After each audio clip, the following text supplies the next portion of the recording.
तो अभी हम अरे का कॉन्सेप्ट सीखेंगे। तो अभी तक जो है हम प्राइमरी डेटा टाइप्स के साथ काम कर रहे थे। इंटीजर हो गया है, फ्लोट हो गया है, कैरेक्टर हो गया है।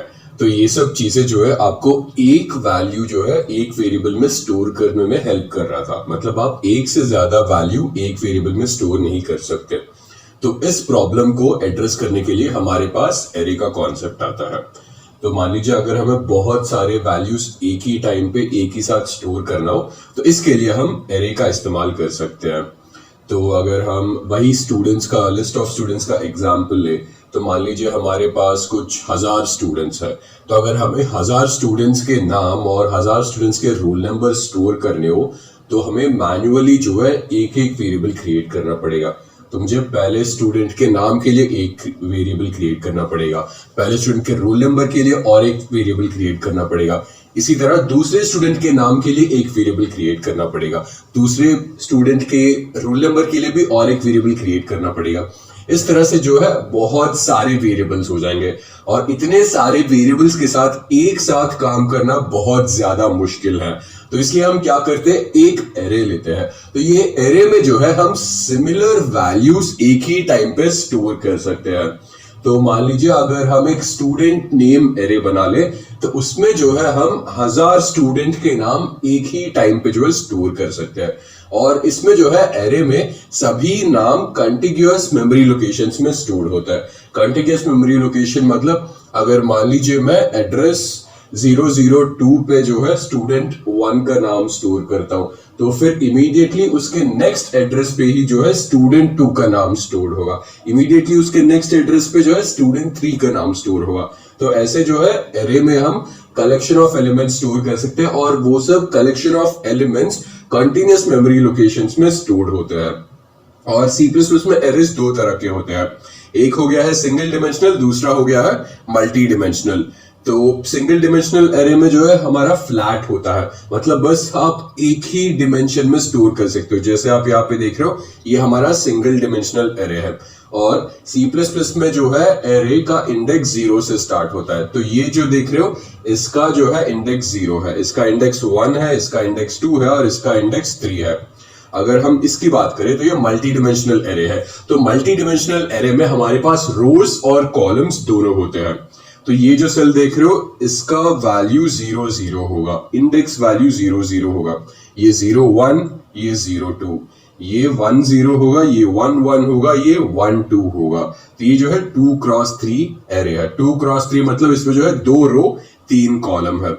तो बेसिकली एरे जो है एक कलेक्शन ऑफ एलिमेंट्स टाइप का डेटा टाइप है जिसमें आप होमोजेनस एलिमेंट स्टोर कर सकते हो। तो ये बहुत इंपॉर्टेंट है, आप इसमें हेट्रोजेनस एलिमेंट्स मतलब डिफरेंट डेटा टाइप के एलिमेंट आप स्टोर नहीं कर सकते, एक ही डेटा टाइप के एलिमेंट आप इसमें स्टोर कर सकते हो। और आपके पास सिंगल डिमेंशनल एरे रहता है और मल्टी डिमेंशनल एरे रहता है यहाँ पे। और ये हो गया है, और ये जो देख रहे हो ये एक एरे का डेफिनेशन हो गया, मतलब इस तरह से आप एक एरे को जो है डिक्लेयर कर सकते हो। तो सबसे पहले आप इस एरे का डेटा टाइप लिख दोगे। तो यहाँ पे देख रहे हो कि इस एरे का डेटा टाइप इंटीजर है। तो पहले आप इंट लिखोगे, फिर आप एरे का नाम लिखोगे जो कि यहाँ पे ए हो गया है, फिर पेरेंथेसिस के अंदर आप एरे का साइज दोगे। तो यहाँ पे आप 10 दे रहे हो, इसका मतलब इस एरे में आप 10 एलिमेंट स्टोर कर सकते हो। फिर इसी तरह जो है मैं एक डबल टाइप का एरे बना रहा हूं, इस एरे का नाम बी है और ये 2 डिमेंशनल एरे है। अगर मुझे 2 डिमेंशनल एरे अगर बनाना है तो मुझे ये जो है 2 पेरेंथेसिस देने पड़ेंगे। तो ये पहला बॉक्स जो देख रहे हो ये नंबर ऑफ रोज इंडिकेट करता है और ये जो दूसरा पेरेंथेसिस देख रहे हो ये नंबर ऑफ कॉलम्स इंडिकेट करता है। तो मैं यहाँ पे एक 10x10 एरे बना रहा हूं यहाँ पे। और अभी देखते हैं हम एक एरे में वैल्यूज इनिशियलाइज कैसे कर सकते हैं। तो यहाँ पे ये मेरा जो है फिर से इंटीजर एरे है, ये सिंगल डिमेंशनल इंटीजर एरे है, इसका नाम जो है ए है और ये 10 एलिमेंट्स ले रहा है। यहाँ पे मैं स्टैटिकली इनिशियलाइज कर रहा हूँ। तो अगर मुझे वैल्यूज इनिशियलाइज करना हो तो मैं कर्ली ब्रेसेस दूंगा, बस कर्ली ब्रेसेस के अंदर जो भी वैल्यूज मुझे स्टोर करना है वो सब वैल्यूज मैं इसमें दे दूंगा। और इसी तरह यहाँ पे जो है मैं कैरेक्टर एरे इनिशियलाइज कर रहा हूँ, कैर सी, और नंबर ऑफ एलिमेंट्स है 5। तो मैं यहाँ पे HELLO लिख देता हूँ। तो ये जो है 5 एलिमेंट इसमें मैंने स्टोर कर दिए यहाँ पे। तो यहाँ पे एक्चुअली ये 0 to 9 होना चाहिए इसमें जो देख रहे हो, क्योंकि इसका साइज 10 है। तो अगर आप 0 से लेकर 9 तक जाओ तो आपके जो है 10 एलिमेंट्स हो जाएंगे यहाँ पे। फिर यहाँ पे हमारे पास डायनामिक इनिशियलाइजेशन है। तो यहाँ पे जैसे आप देख रहे हो हम मैन्युअली जो है वैल्यूज दे रहे हैं, या फिर आप बोल सकते हो यहाँ पे हम वैल्यूज हार्ड कोड कर रहे हैं। बट अगर मुझे वैल्यूज जो है रन टाइम पे देने हो, या फिर मुझे वैल्यूज सभी एक ही टाइम पे देने हो, तब मैं डायनामिकली इनिशियलाइज कर सकता हूँ। तो यहाँ पे जैसे आप देख रहे हो, यहाँ पे मैंने एक एरे को डिक्लेयर कर दिया, इंटीजर एरे, जो कि 10 एलिमेंट स्टोर कर सकता है। फिर मैं यहाँ पे एक फॉर लूप स्टार्ट करूंगा, और ये फॉर लूप आई से लेकर एन तक जा रहा है। इनिशियली आई का वैल्यू 0 है, और ये एन जो है कुछ भी हो सकता है, क्योंकि यहाँ पे एरे का साइज 10 है। मान लेते हैं मैं यहाँ पे एन का वैल्यू 10 देता हूं। तो इनिशियली जब आई का वैल्यू 0 है यहाँ पे, तब मैं ए ऑफ आई, मतलब ए ऑफ 0 में जो है यूजर से इनपुट ले रहा हूं। फिर इसी तरह आई इंक्रीमेंट हो जाएगा, आई इंक्रीमेंट हो जाए तो आई का वैल्यू 1 हो जाएगा। तब मैं ए ऑफ 1 के अंदर जो है फिर से यूजर से इनपुट लूंगा। तो ऐसे जो है यहाँ पे वैल्यूज कंटिन्यूअसली आ रहा है, या आप ऐसे वैल्यू स्टोर कर सकते हो यहाँ पे। तो ये कुछ एरेज के बेसिक एग्जांपल्स हो गए। तो अभी जो है इन सब से हम काम करते हैं। तो मैं यहाँ पे अपना बॉडी बना लेता हूँ इसका C++ का। सबसे पहले तो मुझे यूजिंग नेम स्पेस std लिखना पड़ेगा। फिर मुझे जो भी लाइब्रेरीज है उनको लोड करना पड़ेगा। तो मैं यहाँ पे लिखूंगा हैश इंक्लूड, और लाइब्रेरी का नाम यहाँ पे हो गया है iostream। फिर इसके बाद मुझे मेरा मेन फंक्शन बनाना पड़ेगा int main। फिर इसके बाद मुझे एक रिटर्न 0 लिख देता हूं मैं, और अभी एक एरे को जो है डिक्लेयर कर लेते हैं सबसे पहले। तो मुझे मान लीजिए एक इंटीजर एरे डिक्लेयर करना है। मैं यहाँ पे int a लिख देता हूं, और यहाँ पे जो है मान लेते हैं इसमें मैं 10 एलिमेंट स्टोर कर सकता हूं। तो int a 10 हो चुका है यहाँ पे। फिर इसके बाद अगर मुझे मैन्युअली जो है इसमें वैल्यू स्टोर करने हो, तो मान लीजिए अगर मुझे, क्योंकि 10 वैल्यूज काफी ज्यादा है, मैं इसको 5 कर देता हूँ एक्चुअली, तो फिर वैल्यूज इसमें डालने में इजी हो जाएगा। तो अभी मान लीजिए मैं a लिखता हूँ, a इज इक्वल टू, इसके बाद मैं डायरेक्टली इसमें वैल्यूज ऐड कर सकता हूँ। तो ऐसे जो है मैंने इस एरे को इनिशियलाइज कर दिया है। एरे को अभी इनिशियलाइज करने के बाद मैं बस इसको जो भी वैल्यूज इसमें प्रेजेंट है उनको प्रिंट करना चाहता हूँ। तो अगर वैल्यूज प्रिंट करने हैं मुझे, तो मुझे फॉर लूप की इस्तेमाल करना पड़ेगा। For int I is equal to 0, I is less than 5, क्योंकि इस एरे में 5 एलिमेंट है। यहाँ पे 5 लिख देता हूँ, और यहाँ पे I++ हो जाएगा, और मुझे प्रिंट क्या करना होगा, a of I। तो मैं बस यहाँ पे a of I कर देता हूँ। फिर अभी इस चीज को कंपाइल एंड रन करते हैं, और रिजल्ट देखते हैं क्या आता है। इसको एक नाम दे देते हैं test 1 2 3।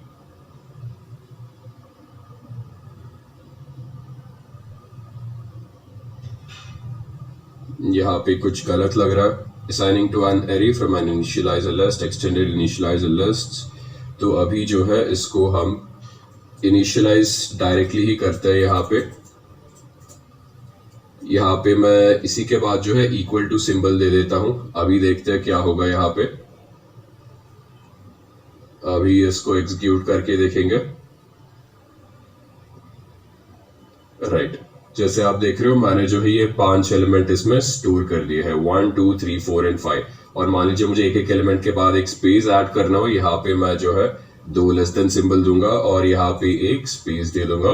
अभी इस चीज को फिर से एग्जीक्यूट करेंगे हम लोग। राइट, तो हमने जो है ऐसे जो भी 5 एलिमेंट प्रेजेंट थे इस एरे में उन सभी को प्रिंट कर दिया। तो आप ये जो देख रहे हो एरर इसलिए आया था क्योंकि आप जो डिक्लेयर कर रहे हो, तो डिक्लेयर करने का सिंटेक्स आपको करेक्टली याद रखना पड़ेगा। तो यहाँ पे जो है आपको पूरा एक ही लाइन में लिखना पड़ेगा ताकि आपके सिंटेक्स में कोई गड़बड़ी ना हो। तो ये हमारा इंटीजर टाइप एरे हो गया है। इसके बाद हम एक कैरेक्टर टाइप एरे भी बना लेते हैं। तो यहाँ पे मैं एक कार लिखता हूँ और मान लीजिए इस एरे का नाम C है। फिर से इसमें जो है मैं 5 एलिमेंट स्टोर कर सकता हूँ। यहाँ पे मैं इक्वल टू दे दूंगा यहाँ पे, और इसमें मैं लिखूंगा H E L L and then आखिरी लेटर हो गया है फिर से O। और मुझे यहाँ पे C को प्रिंट करना पड़ेगा। और अभी इसको एग्जीक्यूट करेंगे हम। राइट, तो इस तरह से जो है हमने हेलो प्रिंट कर दिया है, जो कि कैरेक्टर्स थे इस एरे में प्रेजेंट। तो ये जो है हमारा स्टैटिक इनिशियलाइजेशन हो गया है। इसके बाद हम डायनामिक इनिशियलाइजेशन भी करेंगे।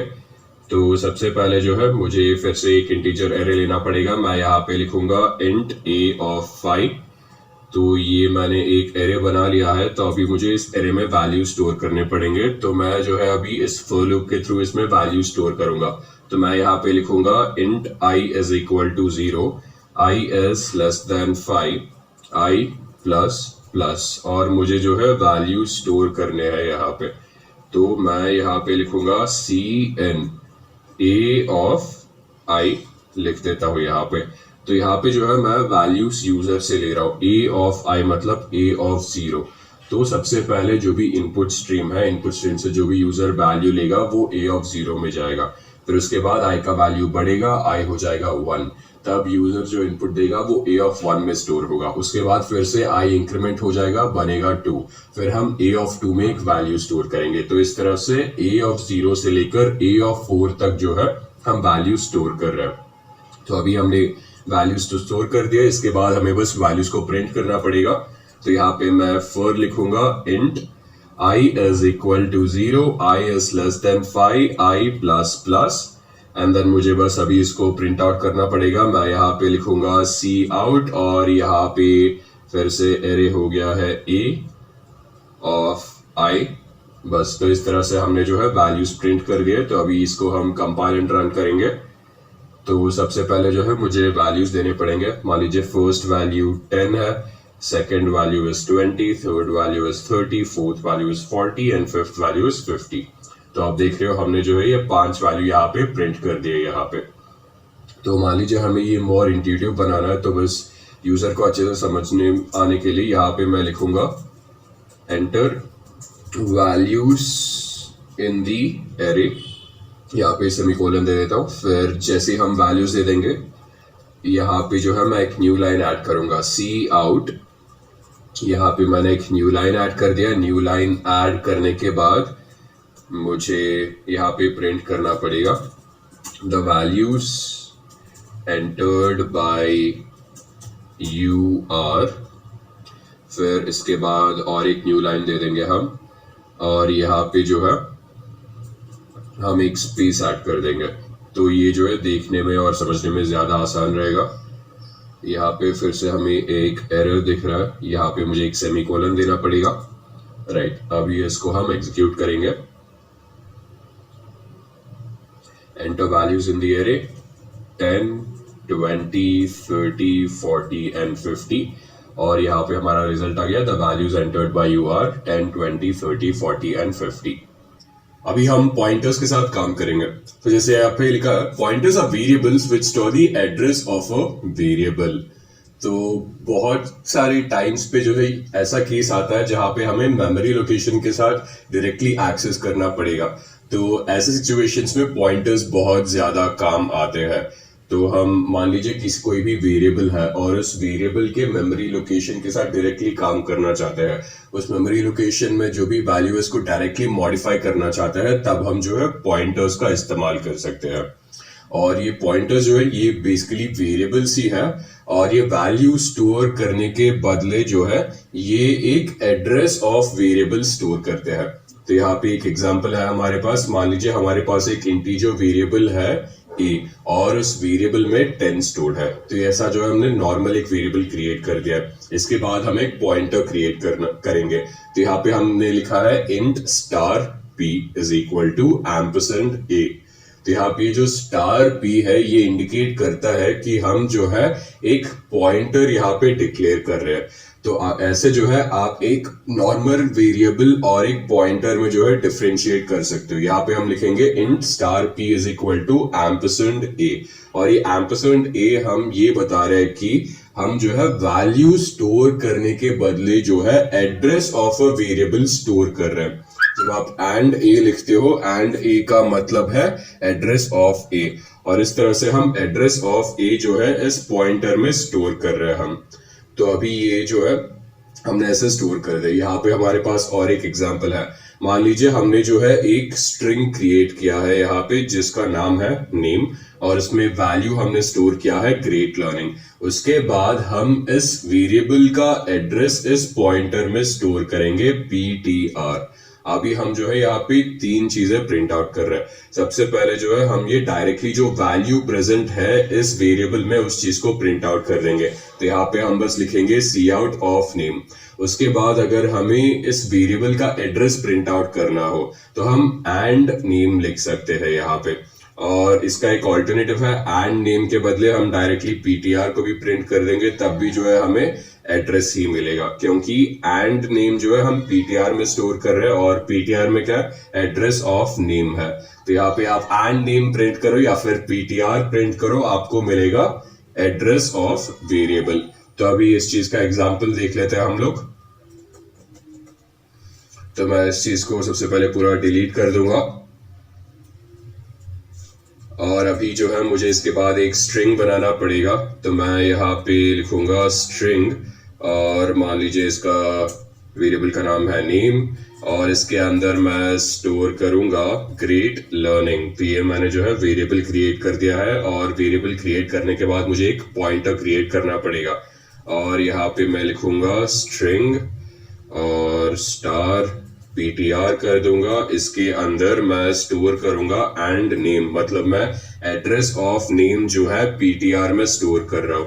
और ये करने के बाद जो है मुझे अभी बस तीन चीजें प्रिंट आउट करनी पड़ेंगी। सबसे पहले तो मुझे वैल्यू इन वेरिएबल प्रिंट करना पड़ेगा, और वैल्यू इन वेरिएबल है क्या, नेम।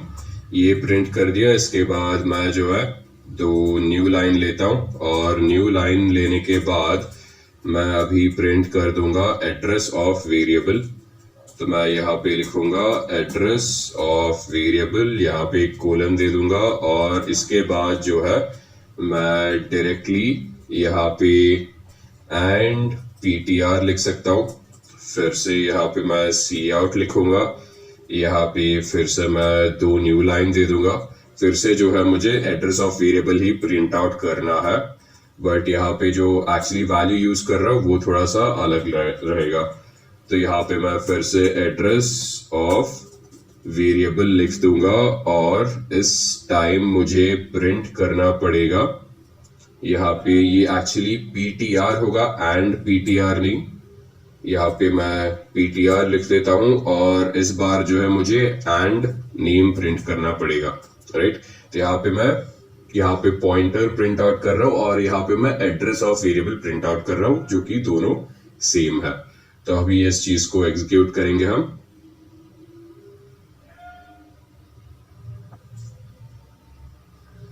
यहाँ पे कुछ एरर्स दिखाई दे रहा है, तो समझते ये सब एरर्स है क्या। यहाँ पे सी आउट ऑफ दिस, यहाँ पे एक्चुअली ये होना चाहिए। फिर से इसको हटा देता हूं मैं, राइट, और इसको भी मैं हटा देता हूं यहां से। तो अभी इसको फिर से एग्जीक्यूट करेंगे हम। यहाँ पे भी कुछ एरर दिखाई दे रहा है हम लोगों को, सी आउट एड्रेस ऑफ वेरिएबल, और यहाँ पे कोलन जो है यहाँ पे डबल कोट्स के अंदर होना चाहिए, बाहर नहीं, राइट। तो जैसे आप देख रहे हो, value in variable is great learning, address of variable is this, and address of variable is this. तो यहाँ पे ये वाला जो एड्रेस ऑफ वेरिएबल है उसको हमने ptr के साथ प्रिंट किया है, और ये जो एड्रेस ऑफ वेरिएबल है इसको हमने एंड नेम के साथ प्रिंट किया है, और दोनों बार हमें सेम रिजल्ट मिला है, क्योंकि ptr पॉइंटर में बेसिकली एड्रेस ऑफ वेरिएबल ही तो स्टोर्ड है। तो ये पॉइंटर्स हो गए। अभी हम फंक्शन समझते हैं। तो functions are blocks of code which are used to perform specific tasks. तो कुछ स्पेसिफिक टास्क हो गए, उन स्पेसिफिक टास्क को अगर आपको परफॉर्म करना हो तो आप फंक्शंस का इस्तेमाल करोगे। तो अगर हम इसको रियल वर्ल्ड से रिलेट करें तो कोई भी फंक्शन हो, मान लीजिए अगर आप खाना खा रहे हो तो खाना क्या हो गया, ये जो है एक फंक्शन हो गया है। इसी तरह मान लीजिए आप साइकिल चला रहे हो तो वो क्या हो गया है, एक फंक्शन हो गया है। मान लीजिए आप शायद से अभी एक्सरसाइज कर रहे हैं, वो क्या हो गया, फिर से एक फंक्शन हो गया है। तो यहाँ पे जो है जब आप सेट ऑफ एक्शंस एक साथ एग्जीक्यूट करते हो वो जो है एक फंक्शन हो गया है। और यहाँ पे एक काफी फेमस एग्जांपल है। तो मान लीजिए अगर हम एक रियल वर्ल्ड फंक्शन को प्रोग्रामिंग वर्ल्ड में डिपिक्ट करना चाहते हैं, और यहाँ पे ये एग्जांपल हो सकता है बैंकिंग ट्रांजैक्शन का। तो आपकी तीन तरह के बेसिक ट्रांजैक्शंस रहता है। एक होता है आपका जो है आप मनी डिपॉजिट कर सकते हो, उसके बाद आप मनी विथड्रॉ कर सकते हो, और आप जो है बैलेंस भी चेक कर सकते हो।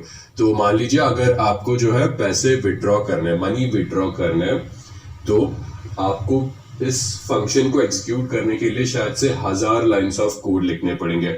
और मान लीजिए अगर 1000 यूजर है और 1000 यूजर एक ही टाइम पे जो है मनी विड्रॉ करने की कोशिश कर रहे हैं, तो आप उन 1000 यूजर्स के लिए क्या 1000 लाइंस ऑफ कोड अलग अलग से लिखोगे? वो बहुत ज्यादा मुश्किल हो जाएगा, राइट? तो इसलिए आप यहाँ पे क्या करोगे, एक फंक्शन बना दोगे। एक फंक्शन बना दोगे जिसका नाम होगा विथड्रॉ। तब जो भी जो है यूजर आएगा, अगर वो विड्रॉ बटन पे जो है क्लिक करेगा, तो वो बेसिकली इंटरनली ये कोड ऐसा चलेगा, जब वो विड्रॉ बटन पे क्लिक करेगा वो बेसिकली उस विथड्रॉ फंक्शन को इन्वोक करेगा, और जब वो विथड्रॉ फंक्शन इन्वोक होगा उसके अंदर जो 1000 लाइंस ऑफ कोड है वो ऑटोमेटिकली एग्जीक्यूट हो जाएंगे। तो इस तरह से जो है फंक्शन काम करता है। इस तरह हम जो है डिपॉजिट भी कर सकते हैं। तो मान लीजिए अगर किसी बंदे को डिपॉजिट करना है, और फिर डिपॉजिट करने के लिए मान लीजिए 10,000 लाइंस ऑफ कोड लिखने पड़ेंगे, तो आप अगर फिर से 1000 यूजर हो तो सभी 1000 यूजर्स के लिए आप 10,000 लाइंस ऑफ कोड तो लिख नहीं सकते। तो आप बस एक फंक्शन बना लोगे, उस फंक्शन में आप बस एक ही बार जो है वो सब 10,000 लाइंस ऑफ कोड लिखोगे, और जब कोई भी यूजर आएगा ऑल ही डज इज जब वो बटन पे क्लिक करेगा वो इंटरनली जो है उस डिपॉजिट फंक्शन को इन्वोक करेगा और ऑटोमेटिकली सभी टास्क हो जाएंगे। और ये जो है सेम कॉन्सेप्ट आप अगर मान लीजिए किसी यूजर को बैलेंस चेक करना हो, उस चीज के लिए भी अप्लाई कर सकते हो। तो बस फंक्शन का मतलब ये समझ लीजिए कि अगर सेट ऑफ टास्क, अगर मुझे कोई सेट ऑफ टास्क एक साथ परफॉर्म करना हो, और ये जो है बार बार ऐसे मतलब बहुत सारे ओकेशंस में ऐसे टास्क आपको रिपीट होता है। तो अगर कैलकुलेटर हो गया, तो मान लीजिए आपको बहुत बार किसी चीज को ऐड करना हो या फिर सब्ट्रैक्ट करना हो, या फिर आपको एक एप्लीकेशन में बहुत बार मैथमेटिकल फंक्शंस यूज करने हो, तो आप बस एक कैलकुलेटर प्रोग्राम लिख दोगे जहां पे इंटरनल फंक्शंस हो जाएंगे। ऐड के लिए एक फंक्शन हो जाएगा, सब्ट्रैक्ट के लिए एक फंक्शन हो जाएगा, मल्टीप्लिकेशन के लिए एक फंक्शन हो जाएगा। तो जब भी आपको ये सब बेसिक चीजें परफॉर्म करनी हो, आप बस इन फंक्शंस को इन्वोक कर दोगे और आपका जो है आंसर आ जाएगा। और यहाँ पे फंक्शंस की कुछ प्रॉपर्टीज है जो हमें याद रखना पड़ेगा। Function with return type not as void need to return a value at the end. तो फंक्शन का जो है एक रिटर्न टाइप पक्का होता है, और अगर हम उस रिटर्न टाइप को वॉइड रखते हैं तब हमें कुछ रिटर्न करने की जरूरत नहीं होगी। और अगर वही रिटर्न टाइप वॉइड नहीं होता है तब हमें जो भी फंक्शन का रिटर्न टाइप है उस टाइप का वैल्यू हमें रिटर्न करना पड़ेगा। तो मान लीजिए अगर फंक्शन का रिटर्न टाइप इंटीजर है तो हमें कोई इंटीजर वैल्यू रिटर्न करना पड़ेगा। अगर वही फंक्शन का रिटर्न टाइप अगर कैरेक्टर है तो हमें कोई कैरेक्टर वैल्यू रिटर्न करना पड़ेगा। इसी तरह अगर फंक्शन का रिटर्न टाइप बुलियन है तो हमें कोई बुलियन वैल्यू रिटर्न करना पड़ेगा। तो ये कुछ बेसिक चीजें हो गई है। तो अभी हम एग्जांपल देखते हैं। यहाँ पे हम जो है एक मेथड बना रहे हैं या फिर फंक्शन बना रहे हैं यहाँ पे, और इस फंक्शन का नाम है ऐड। यहाँ पे हमने फंक्शन का नाम दे दिया है, और जैसे मैंने आपको बोला है एक फंक्शन का रिटर्न टाइप होता है, और यहाँ पे जो है इस फंक्शन का रिटर्न टाइप है इंट, और ये दो पैरामीटर ले रहा है यहाँ पे x और y, और मैं रिटर्न कर रहा हूँ x प्लस y। तो ये जो पैरामीटर है ये बेसिकली हम हार्ड कोड भी कर सकते हैं या फिर यूजर से भी ले सकते हैं। तो हार्ड कोड करना मतलब हम जो है स्टैटिकली दो वैल्यूज पास कर देंगे। मान लीजिए मैं बिफोर रन टाइम जो है यहाँ पे x में 2 पास कर दूंगा, y में 3 पास कर दूंगा, और यहाँ पे मैं रिटर्न करूंगा 2 + 3 जो कि हो जाएगा 5। या फिर मैं रन टाइम पे ये दोनों वैल्यूज ले सकता हूँ। मैं यूजर से पूछ सकता हूँ x का वैल्यू क्या है, y का वैल्यू क्या है, और फिर मैं जो है वो x और y का वैल्यू यहाँ पे पास करूंगा, और फिर जो है मुझे रिजल्ट मिलेगा। तो ये जो है मेरा मेथड का इनिशियलाइजेशन हो गया है, या फिर मेथड डेफिनेशन हो गया है। फिर इसके बाद जो है मुझे इस फंक्शन को कॉल करना पड़ेगा। तो जैसे आप देख रहे हो ये फंक्शन मैंने मेन फंक्शन के बाहर लिखा है, और अगर मुझे इसको इन्वोक करना है तो मुझे मेन फंक्शन के अंदर से इन्वोक करना पड़ेगा। तो यहाँ पे मैंने लिखा है इंट मेन फंक्शन के अंदर, फिर यहाँ पे सी आउट ऐड ऑफ 3 4। तो अगर मुझे किसी फंक्शन को कॉल करना हो तो बस मुझे उस फंक्शन का नाम देना पड़ेगा, और अगर ये पैरामीटराइज्ड फंक्शन है, मतलब इसके कुछ पैरामीटर्स है, तो बस मैं वो पैरामीटर्स पास कर दूंगा। जैसे आप देख रहे हो यहाँ पे मैं स्टैटिकली जो है वैल्यूज पास कर रहा हूँ। यहाँ पे मैंने 3 और 4 पास कर दिया है, तो ये 3 जो है x में स्टोर होगा, 4 जो है y में स्टोर होगा, और मैं रिटर्न कर रहा हूँ 3 + 4 मतलब 7। तो ये जो है 7 रिटर्न करेगा। 7 रिटर्न करने के बाद मैं बस उस वैल्यू को यहाँ पे प्रिंट कर रहा हूँ। तो ये बस एक छोटा सा एग्जाम्पल हो गया है। तो अभी इस पूरे चीज को यहां से हटा देते हैं। तो अभी मैं मेन फंक्शन के बाहर अपना ऐड फंक्शन बना लेता हूं, और ये इंटीजर टाइप रिटर्न करेगा। तो सबसे पहले इसका रिटर्न टाइप मैं इंट दे दूंगा। फंक्शन का नाम हो गया है ऐड, और ये 2 पैरामीटर लेगा। पहला पैरामीटर इंटीजर x हो गया है, दूसरा पैरामीटर इंटीजर y हो गया है, और यहाँ पे ये बस रिटर्न करेगा x + y। तो ये जो है मैंने एक एक्स्ट्रा मेथड बना दिया है। अभी मुझे वैल्यूज पास करनी है, तो यहाँ पे मैं सी आउट लिखूंगा। अभी बस मुझे फंक्शन का नाम लिखना है और इसके अंदर वैल्यूज पास करने हैं। मान लीजिए x में जो है 5 है और y में जो है 10 है। बस अभी मैंने सेमीकोलन डाल दिया, अभी मुझे एक्सिक्यूट करना पड़ेगा। तो देखते हैं अभी रिजल्ट क्या है, 15, राइट।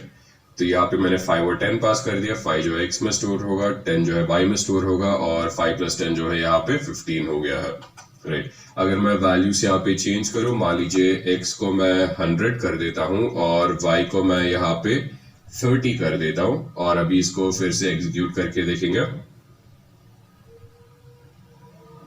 राइट। यहाँ पे 130 हो गया है, बिकॉज 100 + 30 = 130।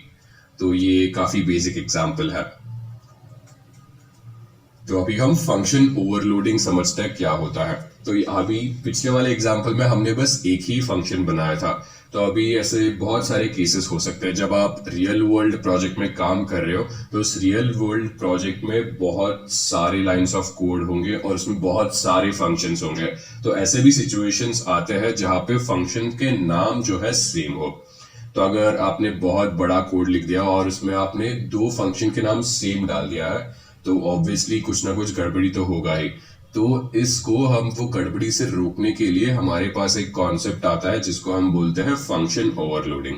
तो भले ही यहाँ पे अगर आप फंक्शन का नाम सेम लिखो, बट आप इसका फंक्शन का रिटर्न टाइप अलग लिखोगे, या फिर फंक्शन जो भी पैरामीटर्स ले रहे हैं उनको अलग रखोगे। तो ये हमारा जो है ये मेन फंक्शन है, और यहाँ पे जैसे आप देख रहे हो 2 ऐड फंक्शन हो गए। यहाँ पे जो फंक्शन है इसका नाम भी ऐड है, और यहाँ पे जो फंक्शन है इसका नाम भी ऐड है।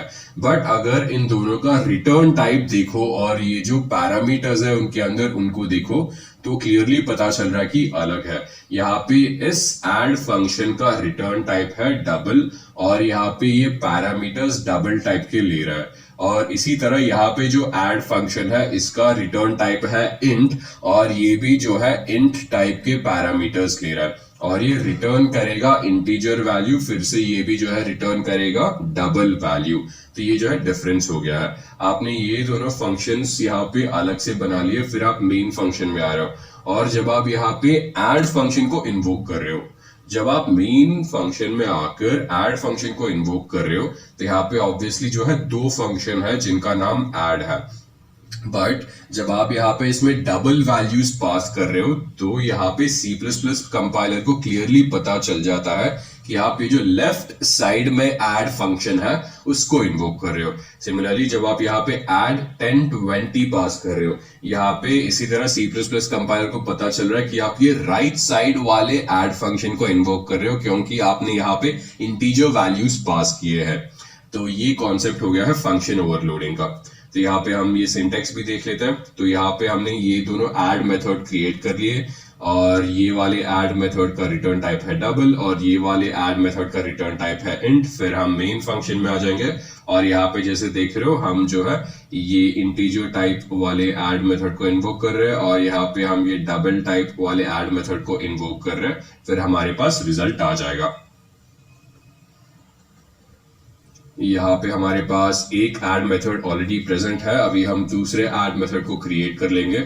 यहाँ पे मैं लिखूंगा इंट ऐड, फिर इसके अंदर मुझे फिर से जो है दो वैल्यूज पास करनी है। ये एक्चुअली डबल हो जाएगा, जैसे मैंने आपको बोला इसका रिटर्न टाइप अलग होना चाहिए। यहाँ पे मैं लिखूंगा डबल ऑफ ऐड, यहाँ पे मैं फिर से डबल ऑफ एक्स और डबल ऑफ वाई लिख दूंगा। यहाँ के पैरामीटर्स हो गए। अभी बस मुझे कुछ वैल्यू रिटर्न करना पड़ेगा। यहाँ पे मैं फिर से return of x plus y कर दूंगा। तो यहाँ पे हमारे पास ये पहला वाला ऐड मेथड तो है ही। यहाँ पे मैं कुछ कॉन्टेक्स्ट दे देता हूँ इसको, यहाँ पे स्पेस दे दूंगा, ऐड इंट कर रहा हूँ यहाँ पे मैं। फिर यहाँ पे मैं बस एक कोलन दे देता हूँ, यहाँ पे मैं लिखूंगा ऐड डबल, यहाँ पे एक न्यू लाइन भी दे देते हैं ताकि ये क्लियर रहे। फिर अभी हमें ऐड मेथड को कॉल करना पड़ेगा, बट हम इसमें डबल वैल्यूज देंगे। तो हम 3.12 पास करेंगे, फिर दूसरा नंबर हो जाएगा 8.32। बस हमने ये जो है ये दोनों मेथड्स को इन्वोक कर लिया। अभी बस एग्जीक्यूट करते हैं और देखते हैं रिजल्ट क्या आता है यहाँ पे।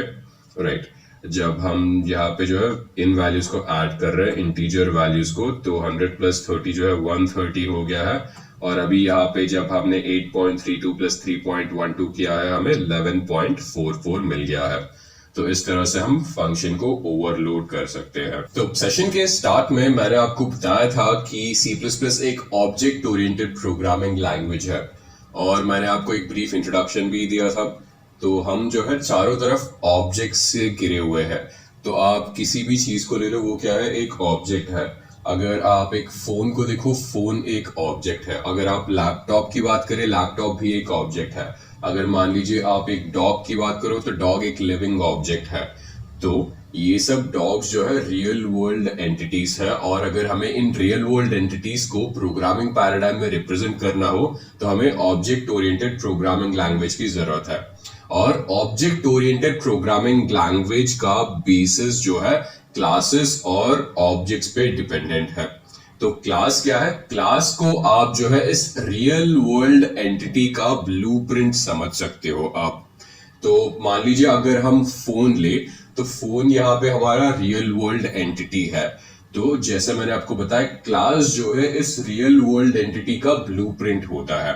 तो ये ब्लूप्रिंट का मतलब क्या है? तो अगर आप किसी भी फोन लो, तो उस फोन का एक ब्लूप्रिंट होगा, या फिर एक जो है टेम्पलेट होगा। तो मान लीजिए अगर मैं बस फोन बोलूं, तो फोन के जो है कुछ फीचर्स होते हैं और कुछ बिहेवियर होता है। तो फोन के कुछ फीचर्स क्या हो गए, मान लीजिए उसका एक कॉस्ट होता है, फोन का एक कलर होता है, फोन का एक बैटरी लाइफ होता है। उसी तरह जो है इस रियल वर्ल्ड एंटिटी का या फिर क्लास का जो है एक बिहेवियर रहता है। तो मान लीजिए अगर हम फोन को ले, तो फोन के साथ जो है आप कॉल कर सकते हो, आप फोन में जो है गेम्स खेल सकते हो, आप फोन में जो है वीडियोस देख सकते हो। तो ये सब जो है कुछ बिहेवियर हो गए फोन के। तो अभी जो है ये ब्लूप्रिंट हो गया है। अगर मैं इनके रियल इंस्टेंसेस लूं, इंस्टेंसेस क्या है, अगर मैं बस फोन बोलूं तो फोन जो है क्लास है। बट अगर मैं आईफोन बोलूं या फिर मोटरोला बोलूं या अगर नोकिया बोलूं, ये सब जो है इंस्टेंसेस हो गए फोन क्लास के। तो जो भी जो है इन ब्लूप्रिंट का या फिर इन टेम्पलेट्स के इंस्टेंसेस होते हैं, उनको हम ऑब्जेक्ट बोलेंगे। तो ये बेसिक कॉन्सेप्ट है क्लास और ऑब्जेक्ट का। क्लास जो है आपको एक बेसिक टेम्पलेट देता है, और उस बेसिक टेम्पलेट में फीचर्स और बिहेवियर रहता है। और अभी इनका अगर हम रियल वर्ल्ड इंस्टेंसेस ले, तो वो रियल वर्ल्ड इंस्टेंसेस जो है आपके ऑब्जेक्ट्स कहलाएंगे। तो परफेक्ट एग्जांपल फोन जो है क्लास का हो गया है, और मोटरोला, आईफोन, नोकिया, ये सब जो है आपके ऑब्जेक्ट्स हो गए। तो ये क्लास और ऑब्जेक्ट्स हो गए। तो अभी हम जो है हमारे कंपाइलर में जाके एक प्रोग्राम देखते हैं जहां पे हम अपना जो है पहला क्लास लिखेंगे। तो मैं यहाँ पे फिर से जो है पूरा टेम्पलेट सेट कर देता हूँ यहाँ पे। तो यहाँ पे मैं लिखूंगा यूजिंग नेम स्पेस std। इसके बाद जो है मुझे आईओस्ट्रीम इंक्लूड करना पड़ेगा। यहाँ पे मैं लिखूंगा हैश इंक्लूड, और लाइब्रेरी का नाम हो गया है आईओस्ट्रीम। फिर यहाँ पे जो है मुझे एक क्लास बनाना पड़ेगा। तो क्लास क्रिएट करने के लिए मैं कीवर्ड यूज करूंगा क्लास, और मुझे क्लास का नाम देना पड़ेगा। तो मान लीजिए मुझे एक स्टूडेंट क्लास बनाना है, जिसमें मैं जो है स्टूडेंट का नाम स्टोर कर रहा हूँ और स्टूडेंट का जो है आईडी स्टोर कर रहा हूँ। और आपको ये ध्यान रखना पड़ेगा कि जो है क्लास जो है एक यूजर डिफाइंड डेटा टाइप है। जैसे एरे हमारा एक डिराइव्ड डेटा टाइप था, तो क्लास जो है हमारा एक यूजर डिफाइंड डेटा टाइप है। और इस यूजर डिफाइंड डेटा टाइप में जो है आप different primitive data types use कर सकते हो। तो जैसे मैंने बोला, इस क्लास के साथ मैं स्टूडेंट का नाम स्टोर करूंगा और स्टूडेंट का आईडी स्टोर करूंगा। तो आईडी एक इंटीजर टाइप वेरिएबल हो गया है और नाम जो है एक स्ट्रिंग टाइप वेरिएबल हो गया है। भले ये दोनों हेट्रोजेनस है, मैं इन दोनों को जो है एक क्लास के अंदर स्टोर कर सकता हूँ। तो ये मैंने क्लास कीवर्ड लिख दिया है। इसके बाद मुझे क्लास का नाम देना पड़ेगा। यहाँ पे मैं क्लास का नाम दूंगा स्टूडेंट, और बाय कन्वेंशन जब भी आप क्लास का नाम लिखते हो उसका पहला लेटर जो है कैपिटल होना चाहिए। ये मैंने जो है क्लास का नाम लिख दिया है यहाँ पे। फिर मुझे इसका बॉडी यहाँ पे देना पड़ेगा। तो आप जो है ऐसे करते हो, और आपको ये भी ध्यान रखना पड़ेगा कि क्लास का एंडिंग जो है सेमीकोलन से होता है यहाँ पे। तो इमीडिएटली जैसे ये एंड हो जाएगा यहाँ पे सेमीकोलन दे दोगे। फिर यहाँ पे कुछ एक्सेस स्पेसिफायर्स रहते हैं क्लास के अंदर। ये हो गए आपके पब्लिक, प्राइवेट और प्रोटेक्टेड। फिलहाल के लिए बस इतना समझ लीजिए कि ये एक्सेस स्पेसिफायर्स है। और अगर आप पब्लिक दोगे, इसका मतलब ये है कि जो भी इसके अंदर प्रेजेंट है वो दूसरा कोई भी जो है मेथड या फिर ऑब्जेक्ट पब्लिकली एक्सेस कर सकता है। तो ये बेसिक आइडिया है। जैसे हम और प्रोग्राम्स लिखते जाएंगे आपको पब्लिक एक्सेस स्पेसिफायर के बारे में ज्यादा पता चलेगा। और इसके अंदर जो है हम सबसे पहले स्टूडेंट का आईडी डिक्लेयर करेंगे। यहाँ पे इंट आईडी लिख देता हूं मैं, और इसके बाद जो है मुझे स्टूडेंट का नाम सेट करना पड़ेगा। यहाँ पे मैं लिखूंगा स्ट्रिंग नेम। तो इस तरह से जो है ये दोनों मैंने वेरिएबल इसके अंदर सेट कर दिए हैं। बस ये मेरा जो है क्लास तैयार हो गया है। अभी बस मुझे मेरा मेन फंक्शन फिर से लिखना पड़ेगा यहाँ पे। और इसके बाद जो है अगर मुझे जो भी इसके क्लास के अंदर प्रेजेंट है, अगर मुझे उनको इन्वोक करना है तो मुझे एक ऑब्जेक्ट क्रिएट करना पड़ेगा, राइट। जैसे मैंने आपको बताया है क्लास जो है एक ब्लूप्रिंट है और ऑब्जेक्ट उसका इंस्टेंस है। तो मुझे जो है अभी इस स्टूडेंट क्लास का एक इंस्टेंस बनाना पड़ेगा। तो मैं यहाँ पे स्टूडेंट क्लास का नाम लिख देता हूँ और एक इसका इंस्टेंस बनाता हूँ S1। तो स्टूडेंट S1 बना दिया मैंने यहाँ पे। अभी फिर मुझे इन दोनों को अगर इन्वोक करना हो, जैसे आप देख रहे हो आईडी जो है इसके अंदर प्रेजेंट है, नेम जो है इसके अंदर प्रेजेंट है। तो मुझे इन्वोक करना हो तो मैं S1 के थ्रू कर सकता हूँ, जो कि इसका इंस्टेंस है। मैं यहाँ पे लिखूंगा S1 डॉट ID, और मान लीजिए स्टूडेंट का ID है 1। फिर इसी तरह मुझे इसका नाम सेट करना हो, यहाँ पे मैं लिखूंगा S1 डॉट, फिर इसका नाम सेट कर देता हूँ S1 dot name is equal to, मान लीजिए स्टूडेंट का नाम है सिड। मैंने नाम भी सेट कर दिया। तो नाम सेट करने के बाद मुझे ऑब्वियसली स्टूडेंट का नाम या फिर डिटेल्स प्रिंट करने पड़ेंगे। तो अभी ये जो है मेरे मेंबर्स हो गए या फिर ये मेरे डेटा मेंबर्स हो गए। अभी मुझे मेथड्स भी सेट करने पड़ेंगे। तो मेथड सेट करने के लिए मुझे एक क्रिएट करना पड़ेगा। तो यहाँ पे मैं लिख देता हूँ void, एक्चुअली इसको void ही रखते हैं, और इसको मान लीजिए मैं फंक्शन का नाम लिखता हूँ get details, और ये बस जो है स्टूडेंट के डिटेल्स प्रिंट आउट कर देगा। यहाँ पे मैं लिखूंगा cout। फिर इसके बाद मान लीजिए यहाँ पे मैं लिखता हूँ IDS, और यहाँ पे ID प्रिंट कर दूंगा। इसी तरह जो है मुझे इस स्टूडेंट का नेम प्रिंट करना है। यहाँ पे एक न्यू लाइन देके मैं नेम लिख दूंगा, और फिर यहाँ पे जो है मुझे नेम प्रिंट करना पड़ेगा, राइट। अभी मुझे फिर से, क्योंकि ये मेथड जो है इस क्लास के अंदर है, तो मुझे इस ऑब्जेक्ट से ही इन्वोक करना पड़ेगा। अभी मैं लिखूंगा S1 डॉट गेट डिटेल्स। जब मैं इस मेथड को इन्वोक करूंगा तो जो है फंक्शन का फ्लो जो है यहाँ से यहाँ पे जाएगा, और मैं इसको इन्वोक करूंगा, और फिर ये दोनों प्रिंट हो जाएंगे।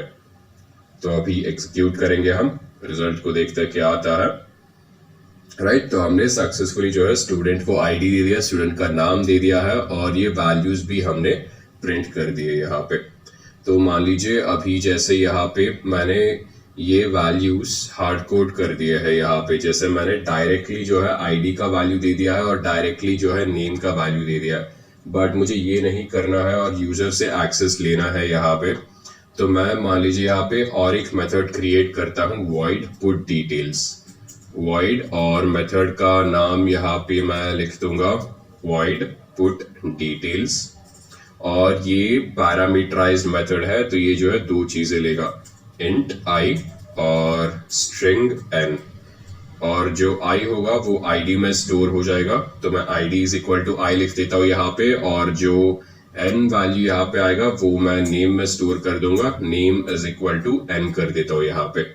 तो इस तरह से जो है मैं डायनामिक टाइम पे जो है वैल्यूज ले रहा हूँ। तो यहाँ पे मैं कुछ चेंजेस कर देता हूँ, यहाँ पे मैं इन दोनों को हटा देता हूँ, फिर मैं यूजर से पूछूंगा नाम और आईडी देने के लिए। तो यहाँ पे लिखूंगा एंटर आईडी ऑफ स्टूडेंट और यहाँ पे मुझे दो वेरिएबल क्रिएट करने पड़ेंगे तो int S I D create कर देता हूँ और फिर एस नेम क्रिएट कर देता हूँ। यहाँ पे ये स्ट्रिंग है तो स्ट्रिंग एस नेम क्रिएट कर देता हूँ यहाँ पे, ये दोनों हो गए। तो आईडी ऑफ स्टूडेंट मैं एस आई डी में स्टोर करूंगा, फिर मैं यहाँ पे लिखूंगा एंटर नेम ऑफ स्टूडेंट। यहाँ पे एंटर नेम ऑफ स्टूडेंट हो गया है, इसको मुझे स्टोर करना पड़ेगा एस नेम में, ये भी मैंने स्टोर कर दिया है ऐसे। तो अभी मुझे पुट डिटेल्स इन्वोक करना पड़ेगा, यहाँ पे मैं लिखूंगा s1 डॉट पुट डिटेल्स और क्योंकि ये दो पैरामीटर लेता है, पहला जो है आईडी लेगा, यहाँ पे मैं एस आईडी पास कर दूंगा, फिर जो है एस नेम पास कर दूंगा इसके अंदर। तो इस तरह से मैंने स्टूडेंट का आईडी और स्टूडेंट का नाम जो है इसमें स्टोर कर दिया, फिर मैं डिटेल्स भी जो है यहाँ पे प्रिंट कर रहा हूँ। तो अभी इसको एग्जीक्यूट करके देखते हैं। तो एंटर आईडी ऑफ स्टूडेंट, तो आईडी ऑफ स्टूडेंट मान लीजिए 5 है और नेम ऑफ स्टूडेंट मान लीजिए राज है, तो हमने ये भी प्रिंट कर दिया है। तो आईडी इज 5, नेम इज राज। तो हमने क्लास क्या होता है देख लिया है, अभी हम कंस्ट्रक्टर्स का कॉन्सेप्ट समझते हैं। So constructors are special functions of a class which are used to initialize the attribute of a class. तो जैसे हमने ये स्टूडेंट क्लास बनाया था उसके अंदर कुछ एट्रीब्यूट्स थे, वो एट्रीब्यूट्स क्या हो गए आईडी और नेम। तो मान लीजिए मुझे इस आईडी और नेम को इंस्टेंशिएशन के टाइम पे ही अगर इनिशियलाइज करना हो, इसका मतलब ये है जब मैं स्टूडेंट का S1 इंस्टेंस क्रिएट कर रहा हूं या फिर मैं स्टूडेंट का ऑब्जेक्ट क्रिएट कर रहा हूं, ऑब्जेक्ट क्रिएशन के टाइम पे ही अगर मैं उन दोनों एट्रीब्यूट्स को इनिशियलाइज करना चाहूं तब मैं जो है कंस्ट्रक्टर का इस्तेमाल कर सकता हूं। और हमारे पास दो तरह के कंस्ट्रक्टर्स रहते हैं, एक पैरामीटराइज कंस्ट्रक्टर है, दूसरा नॉन पैरामीटराइज कंस्ट्रक्टर है। और जैसे पैरामीटराइज कंस्ट्रक्टर नाम बता रहा है उसमें हम पैरामीटर्स देते हैं और नॉन पैरामीटराइज कंस्ट्रक्टर में हम कोई पैरामीटर्स नहीं लेते हैं। तो ये एक एग्जांपल हो गया है यहाँ पे।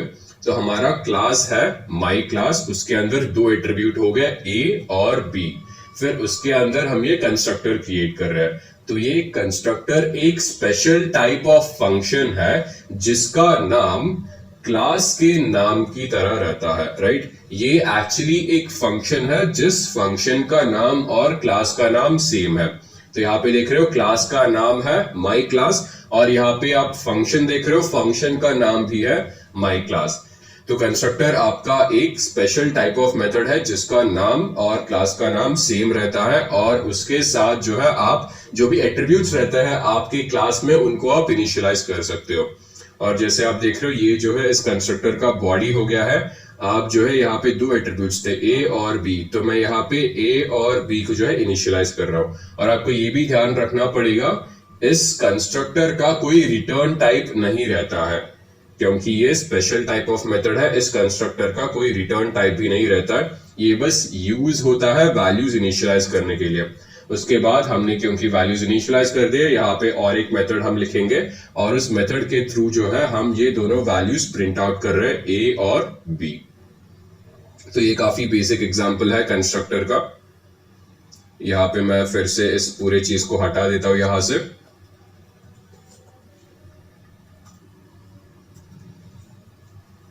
तो मैं एक नया क्लास यहाँ पे क्रिएट करूंगा, यहाँ पे मैं लिखूंगा क्लास माई क्लास, फिर ये बॉडी इस चीज का तैयार हो गया है। मुझे यहाँ पे दो वेरिएबल क्रिएट करने पड़ेंगे, इंट ए और मैं इंट बी क्रिएट कर देता हूँ यहाँ पे।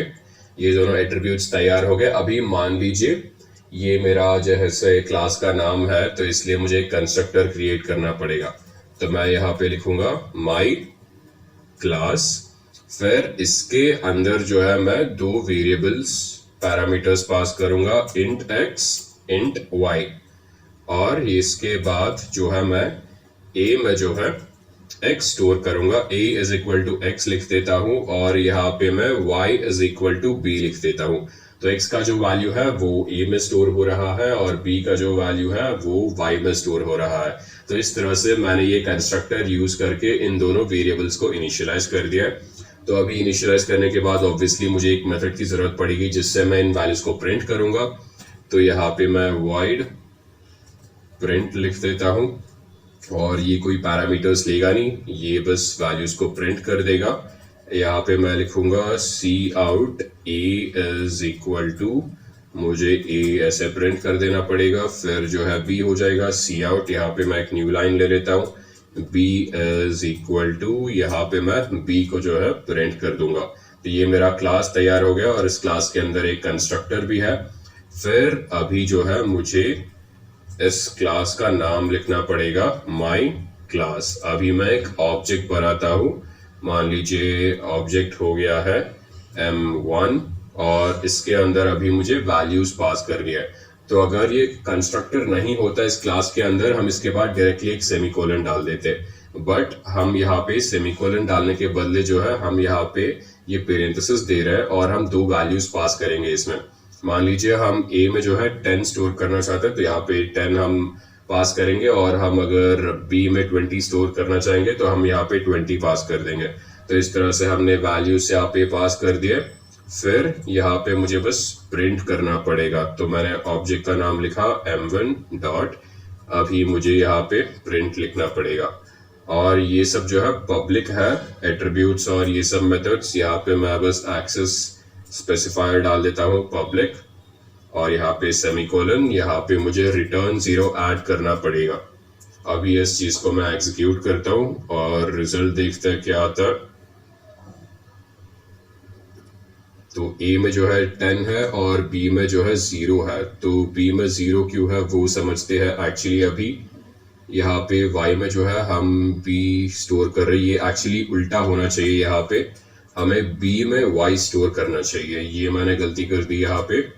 तो कंपाइल एंड रन, तो अभी हमारा जो है रिजल्ट सही हो जाएगा। तो हमने a में जो है 10 स्टोर किया है और b में जो है 20 स्टोर किया है। तो ऐसे हमने कंस्ट्रक्टर को इन्वोक कर दिया।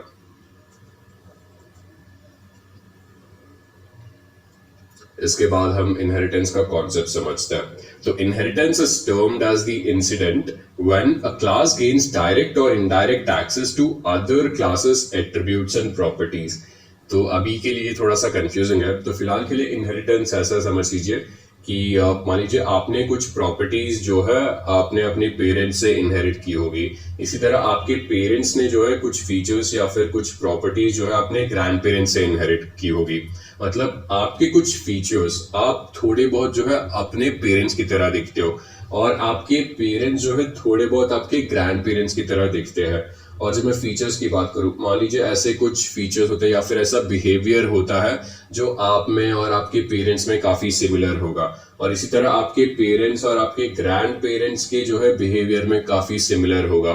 तो ये जो है इनहेरिटेंस कहलाता है। मतलब कुछ प्रॉपर्टीज जो है ये ऊपर से नीचे ऐसे पास होती है। तो ये बेसिक इनहेरिटेंस का कॉन्सेप्ट है। और हम अगर इस रियल वर्ल्ड इनहेरिटेंस को प्रोग्रामिंग पैराडाइम में रिप्रेजेंट करें, तो इसका मतलब ये है कि हमारे पास एक पेरेंट क्लास रहता है और एक चाइल्ड क्लास रहता है, और जो भी पेरेंट क्लास के कुछ एट्रीब्यूट्स हो गए या फिर मेथड्स हो गए, उसको जो है चाइल्ड क्लास इनहेरिट कर सकता है। तो ये बेसिक कॉन्सेप्ट है इनहेरिटेंस का। तो यहाँ पे ये जो स्टेटमेंट है, सब class has access to public and protected members of the base class. तो मान लीजिए अगर दो क्लास है, पेरेंट क्लास और चाइल्ड क्लास, और जब चाइल्ड क्लास जो है पेरेंट क्लास को पब्लिकली इनहेरिट कर रहा है, तब जो है उसको जो भी पब्लिक मेंबर्स है क्लास के अंदर उसका एक्सेस रहेगा। तो हमने जो पिछला वाला क्लास बनाया था उसमें आपने देखा होगा हमने एक्सेस मॉडिफायर पब्लिक दिया था। अगर वही मैं उसको पब्लिक के बदले प्राइवेट कर दूं तो इनहेरिटेंस के टाइम पे जो है हमारा चाइल्ड क्लास उन प्राइवेट मेंबर्स को एक्सेस नहीं कर सकता। अगर वो पब्लिक है तभी वो वाले एट्रीब्यूट जो है चाइल्ड क्लास में इनहेरिट होंगे। तो हमारे पास ये सब डिफरेंट टाइप्स ऑफ इनहेरिटेंस हो गए, single inheritance, multiple inheritance, hierarchical, multi level और हाइब्रिड। तो सबसे पहले हम सिंगल इनहेरिटेंस समझते हैं। तो सिंगल इनहेरिटेंस सबसे आसान है। इसमें आपके पास बस एक पेरेंट क्लास रहता है और चाइल्ड क्लास रहता है, और पेरेंट क्लास के जो भी कुछ प्रॉपर्टीज है उसमें से जो है पब्लिकली कुछ से जो है चाइल्ड क्लास इनहेरिट कर सकता है। तो ये एक सिंपल एग्जांपल है फिर से। तो ये हमारा जो है पेरेंट क्लास है और पेरेंट क्लास का नाम डिमेंशंस है। इसके अंदर हमने एक्सेस मॉडिफायर स्पेसिफाई कर दिया पब्लिक, और हमारा एक पब्लिक एट्रीब्यूट है साइड, और साइड का वैल्यू है 10.67। फिर इसके बाद हमने और एक क्लास यहाँ पे बनाया है और इस क्लास का नाम है स्क्वायर, और ये स्क्वायर जो है डिमेंशंस क्लास को पब्लिकली इनहेरिट कर रहा है। तो मैं यहाँ पे लिख रहा हूँ क्लास स्क्वायर, ये जो कोलन है इसका मतलब ये है कि मैं इस क्लास को स्क्वायर जो है डिमेंशंस क्लास को पब्लिकली इनहेरिट कर रहा है। तो ये वाला पब्लिक C++ कंपाइलर को ये बता रहा है कि स्क्वायर जो है डिमेंशंस को पब्लिकली इनहेरिट कर रहा है। फिर इस स्क्वायर क्लास के अंदर इसका एक यूनिक मेथड है। ये जो मेथड है या फिर फंक्शन है एरिया, वो स्क्वायर को बिलोंग करता है। तो यहाँ पे डबल एरिया, और ये बेसिकली जो है एरिया दे रहा है। तो x इंटू एक्स जो भी वैल्यू यहाँ पे पास होगा वो उसको स्क्वायर करके जो है रिटर्न कर रहा है यहाँ पे। और अभी यहाँ पे मेन फंक्शन के अंदर मैं इस स्क्वायर क्लास का एक ऑब्जेक्ट बना रहा हूँ s1। फिर यहाँ पे मैं प्रिंट कर रहा हूँ cout area is s1 dot area, और इसके अंदर मैं पास कर रहा हूँ s1 डॉट साइड। तो अभी ये देखो, अगर आप s1 डॉट साइड, तो ये s1 ऑब्जेक्ट है स्क्वायर क्लास का, बट ये साइड मेथड है डिमेंशंस क्लास का, और ये साइड एट्रीब्यूट जो है स्क्वायर क्लास में नहीं है, बट फिर भी जो है ये यूज कर पा रहा है साइड एट्रीब्यूट को। So this is possible because ये जो स्क्वायर क्लास है वो डिमेंशंस क्लास को इनहेरिट कर रहा है, और क्योंकि ये पब्लिकली इनहेरिट कर रहा है और ये साइड भी जो है एक पब्लिक एट्रीब्यूट है, इसका मतलब ये कि साइड जो है अभी स्क्वायर में प्रेजेंट है।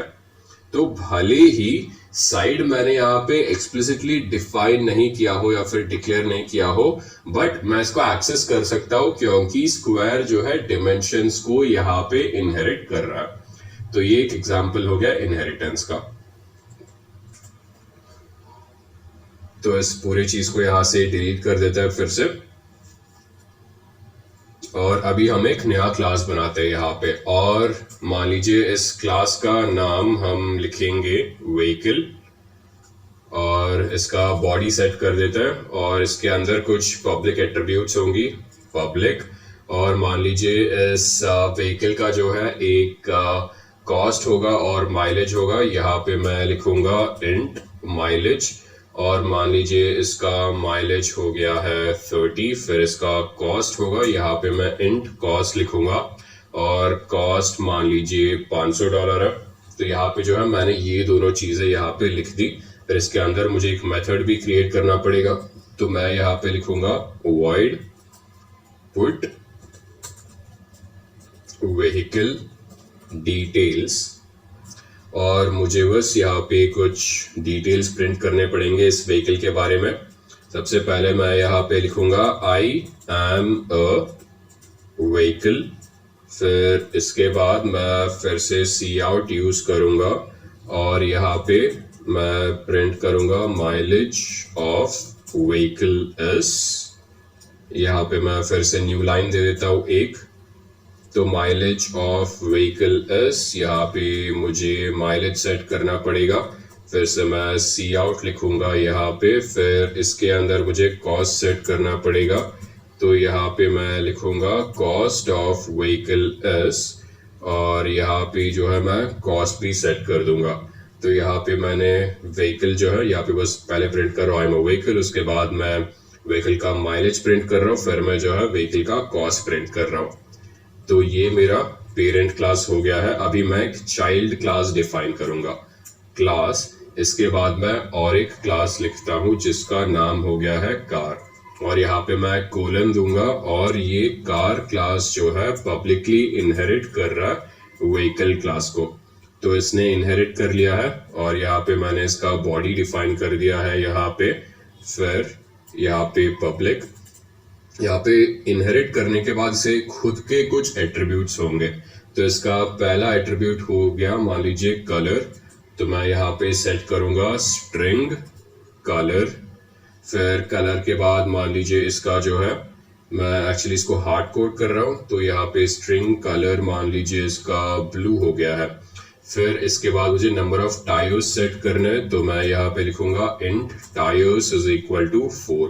तो मैंने इसको भी जो है यहाँ पे सेट कर दिया है।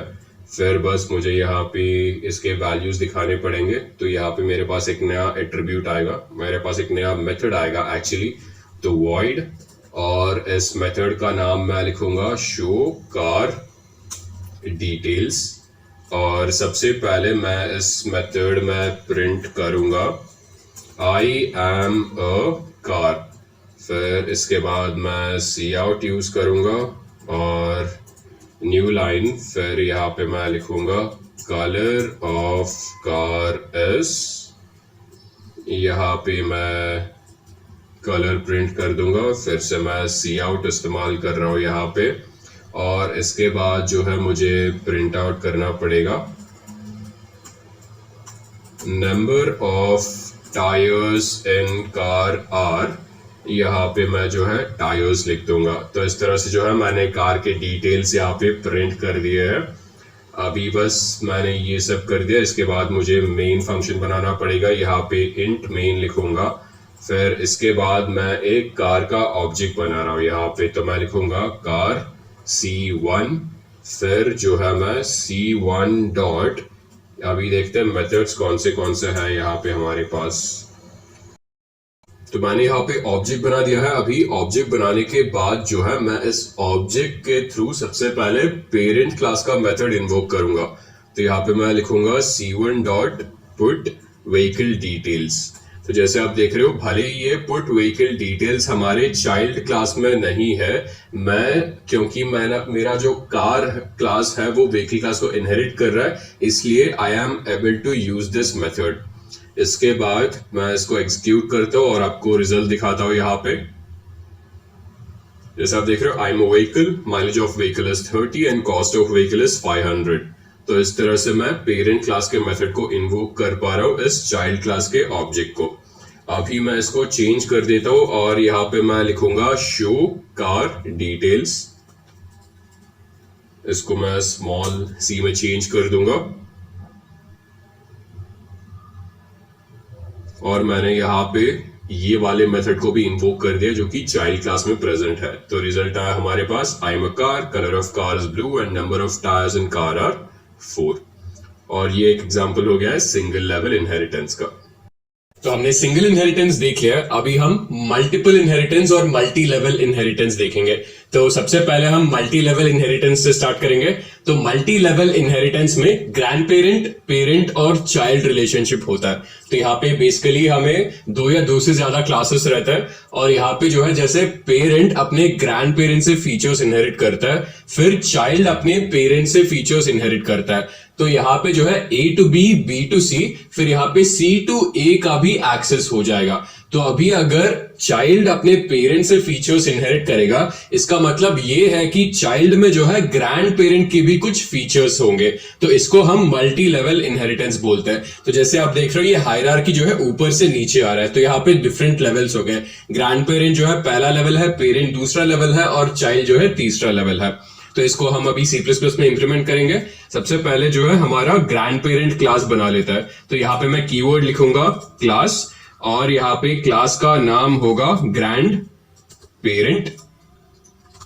और क्लास लिखने से पहले मुझे एक्चुअली जो इसका टेम्पलेट है वो यहाँ पे लिखना पड़ेगा। सबसे पहले तो मैं यहाँ पे यूजिंग नेम स्पेस std लिख देता हूं। फिर मुझे iostream को इंपोर्ट करना पड़ेगा। तो यहाँ पे मैं लिखता हूं हैश इंक्लूड, और लाइब्रेरी का नाम है iostream। फिर यहाँ पे जो है मैंने क्लास का नाम दे दिया है। क्लास का नाम देने के बाद अभी बस मुझे इसमें कुछ एट्रीब्यूट्स ऐड करने हैं। तो मेरा पहला एट्रीब्यूट होगा ग्रैंड पेरेंट क्लास में नेम। मैं यहाँ पे इसको स्ट्रिंग टाइप का बना देता हूँ, स्ट्रिंग नेम। और मुझे बस यहाँ पे इसको नाम को लेना है, तो मतलब नाम को मुझे शो करना है और डिस्प्ले करना है, बस उतना ही करना पड़ेगा। तो यहाँ पे मेरे दो मेथड्स हो जाएंगे और ये सभी पब्लिक वाले होंगे। तो मुझे एक्सेस स्पेसिफायर देना पड़ेगा, तो मैं यहाँ पे लिख देता हूँ पब्लिक, और स्ट्रिंग नेम हो गया है वॉइड। और सबसे पहले जो है मुझे नाम इसको असाइन करना पड़ेगा। असाइन करने के लिए मुझे गेट नेम मेथड यूज करना पड़ेगा यहाँ पे। और गेट नेम इसमें एक पैरामीटर होगा, तो मैं इसमें स्ट्रिंग n कर देता हूँ इसको, और नेम में n असाइन कर दूंगा। तो इस तरह से जो है मैंने नेम को असाइन कर दिया with the help of gate name. अभी इसी तरह मुझे जो है इसको डिस्प्ले करना पड़ेगा। तो यहाँ पे मैं void put name लिख देता हूँ। तो यहाँ पे मेथड का नाम या फिर फंक्शन का नाम जो है put name है, और इसका कोई पैरामीटर नहीं रहेगा क्योंकि ये बस नाम को जो है डिस्प्ले करता है। तो इसमें सी आउट, और यहाँ पे लिख दूंगा नेम इज, और यहाँ पे बस नेम इसको जो है प्रिंट कर देगा। तो इस तरह से मैंने ग्रैंड पेरेंट क्लास बना लिया है। इसके बाद मुझे पेरेंट क्लास बनाना पड़ेगा।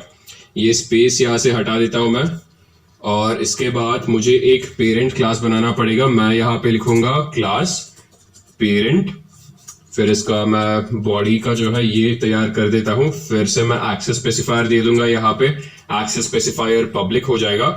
इसके अंदर पेरेंट के अंदर मैं एज डिफाइन करूंगा। तो यहाँ पे मैं इंट एज सेट करता हूँ। फिर से इसके अंदर मुझे दो मेथड बनाने पड़ेंगे। एक होगा एज लेने के लिए, फिर मुझे एज को डिस्प्ले करना पड़ेगा। तो यहाँ पे मैं void get age लिख देता हूँ, और यहाँ पे इंट ए हो जाएगा। फिर इसके अंदर मैं एज के अंदर जो है ए को सेट कर दूंगा। इस तरह से मैंने एज का वैल्यू ले लिया है। अभी मुझे एज का वैल्यू डिस्प्ले करना पड़ेगा। यहाँ पे मैं लिखूंगा void put age, फिर मुझे बस सी आउट करना पड़ेगा इसको। तो सी आउट, यहाँ पे मैं लिखूंगा एज एस, और बस यहाँ पे मुझे एज को डिस्प्ले करना पड़ेगा। तो इस तरह से जो है मैंने नाम और एज दोनों डिस्प्ले कर दिए। फिर इसके बाद मुझे और एक चाइल्ड क्लास बनाना पड़ेगा। और यहाँ पे मैं एक इंपॉर्टेंट चीज तो भूल ही गया, ये parent class grand parent class से इनहेरिट कर रहा है। तो यहाँ पे मैं कोलन, और कैसे इनहेरिट कर रहा है, पब्लिकली इनहेरिट कर रहा है। तो यहाँ पे मैं लिखूंगा पब्लिक, फिर यहाँ पे हो जाएगा ग्रैंड पेरेंट। तो parent class grand parent class से इनहेरिट कर रहा है। फिर इसके बाद मुझे चाइल्ड क्लास सेट करना पड़ेगा। यहाँ पे मैं लिखूंगा चाइल्ड क्लास, और ये चाइल्ड क्लास पेरेंट क्लास से इनहेरिट करेगा। तो ये हो जाएगा पब्लिक, और ये इनहेरिट कर रहा है पेरेंट से। यहाँ पे मैं पेरेंट लिख देता हूं, राइट। और इसने इनहेरिट करने के बाद इसके खुद के कुछ एट्रीब्यूट्स होंगे। तो चाइल्ड के अंदर जो है जेंडर होगा। यहाँ पे मैं एट्रीब्यूट सेट कर रहा हूँ। जेंडर एक्चुअली फिर से स्ट्रिंग टाइप का होगा, इंटीजर टाइप का नहीं होगा। यहाँ पे मैं स्ट्रिंग लिख देता हूँ, और ये मैंने जो है सेट कर दिया है। फिर मुझे अभी जेंडर को गेट करना पड़ेगा और फिर पुट करना पड़ेगा। तो दो मेथड्स हो गए यहाँ पे। तो void ऑफ गेट जेंडर, फिर इसके अंदर मुझे एक पैरामीटर पास करना पड़ेगा स्ट्रिंग g। फिर बस मुझे अभी इस वैल्यू को सेट करना है यहाँ पे। तो मैं यहाँ पे लिख देता हूँ gender is equal to g। इसी तरह मुझे बस अभी इस वैल्यू को डिस्प्ले कर देना है। तो यहाँ पे मैं लिखूंगा void ऑफ पुट जेंडर, फिर इसके अंदर कोई पैरामीटर नहीं रहेगा क्योंकि मुझे बस वैल्यू को डिस्प्ले करना है।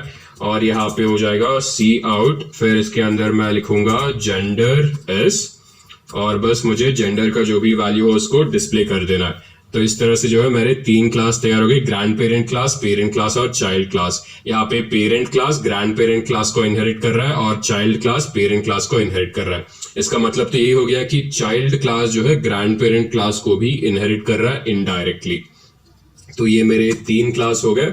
अभी मुझे बस अपना मेन मेथड बनाना पड़ेगा यहाँ पे। तो मैं इंट मेन लिख देता हूँ, और इसके अंदर मैं रिटर्न 0 लिख देता हूँ। सबसे पहले रिटर्न 0 हो गया है, राइट। अभी मैं चाइल्ड क्लास का एक ऑब्जेक्ट बना लेता हूँ। यहाँ पे मैं लिखूंगा चाइल्ड सी। इस तरह से मैंने चाइल्ड क्लास को इंस्टेंशिएट कर दिया है।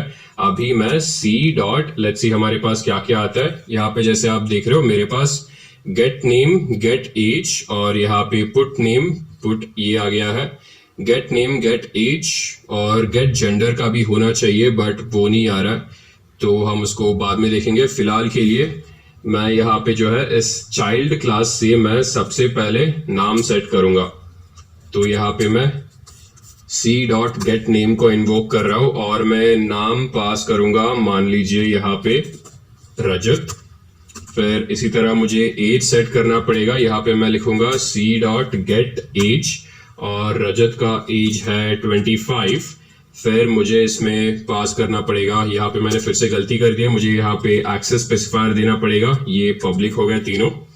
फिर इसके बाद यहाँ पे मुझे गेट जेंडर करना पड़ेगा, फिर जेंडर रजत का जो है मेल हो जाएगा। तो इस तरह से मैंने चाइल्ड क्लास यूज करके सबसे पहले तो ये दोनों जो मेथड थे, ग्रैंड पेरेंट के और पेरेंट के अंदर जो मेथड थे उनको इन्वोक कर लिया। फिर चाइल्ड क्लास के अंदर खुद के अंदर जो मेथड था उसको इन्वोक किया। तो मैंने नाम सेट कर दिया है, एज सेट कर दिया है और जेंडर भी सेट कर दिया है। इसके बाद बस मुझे ये सब वैल्यूज प्रिंट करने पड़ेंगे। तो मैं यहाँ पे लिखूंगा c.put एज, सबसे पहले एज दिखा दूंगा, फिर हो जाएगा c.put जेंडर, फिर मुझे इसी तरह इस बंदे का नाम दिखाना है, तो यहाँ पे हो जाएगा c.put name। तो मैंने इसका एज दिखा दिया, जेंडर दिखा दिया और नाम दिखा दिया। फिर मैं इसको एग्जीक्यूट करता हूं। तो अभी बस रिजल्ट का वेट करते हैं, एग्जीक्यूट हो रहा है अभी प्रोग्राम ये।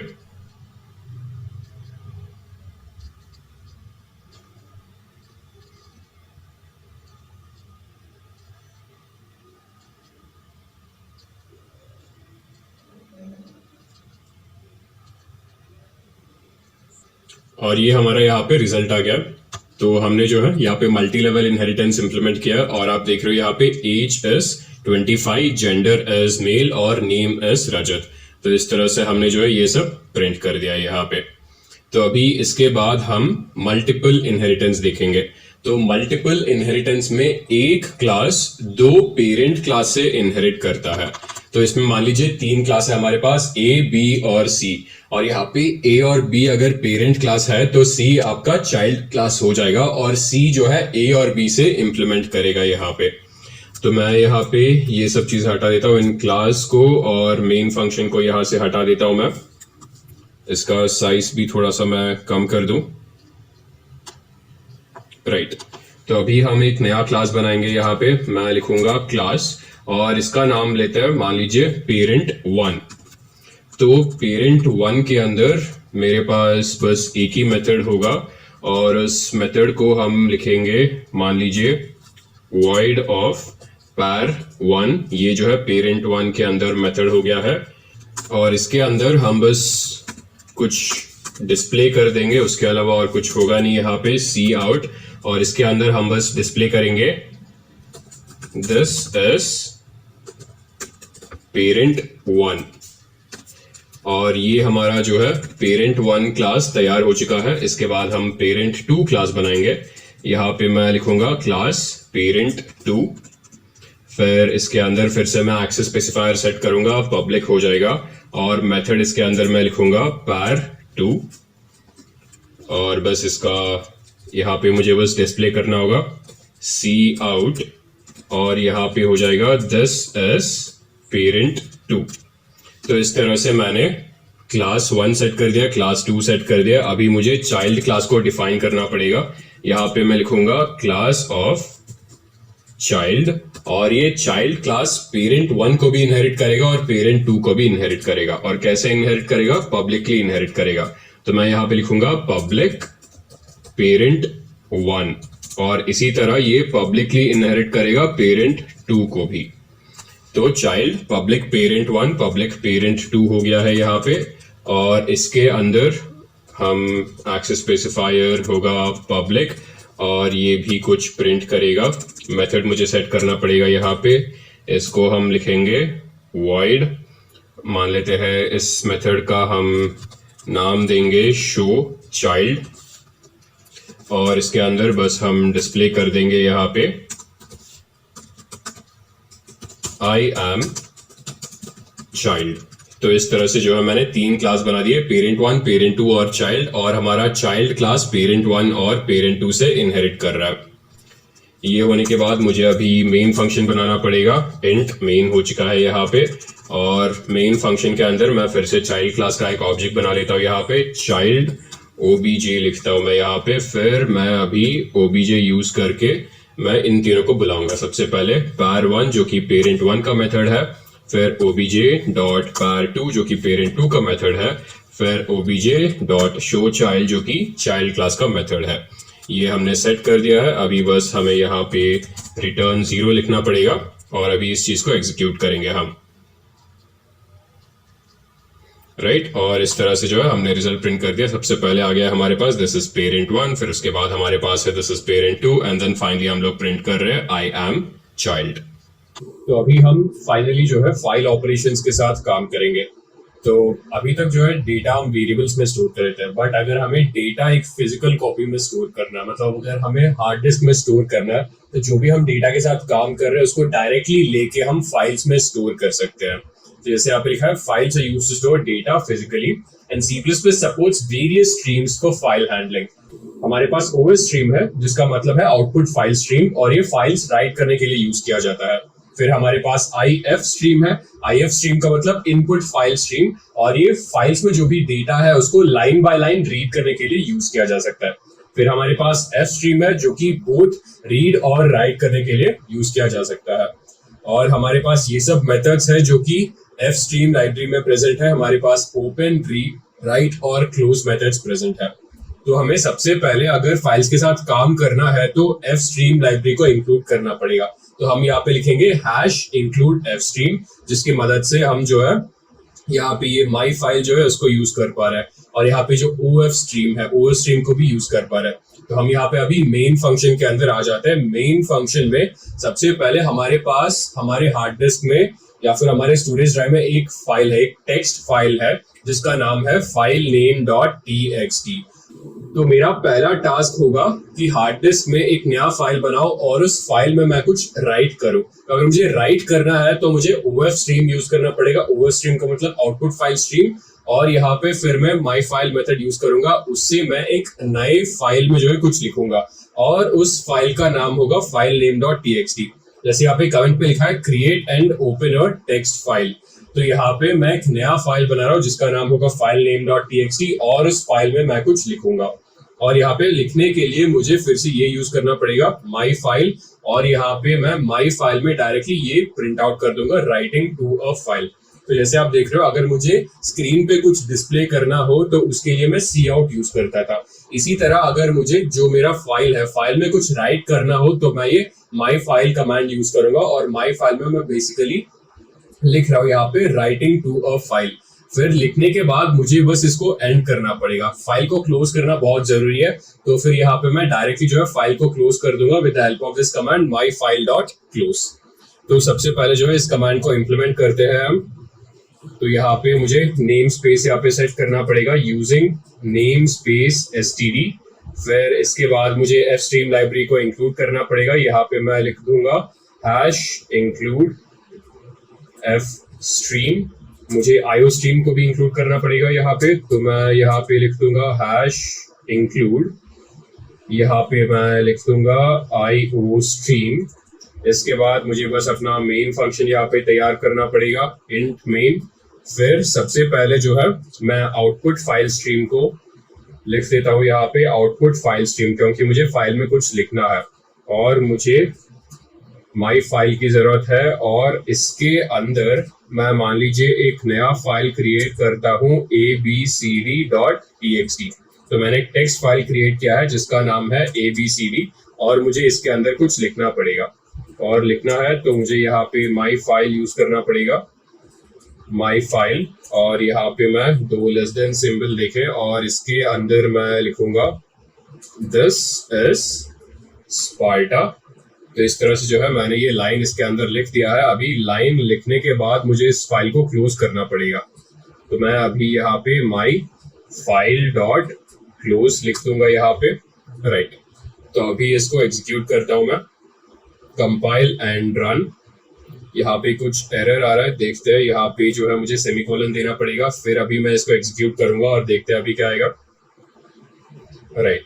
Process exerted after this repeat process exerted after 0.14 seconds with return value 0।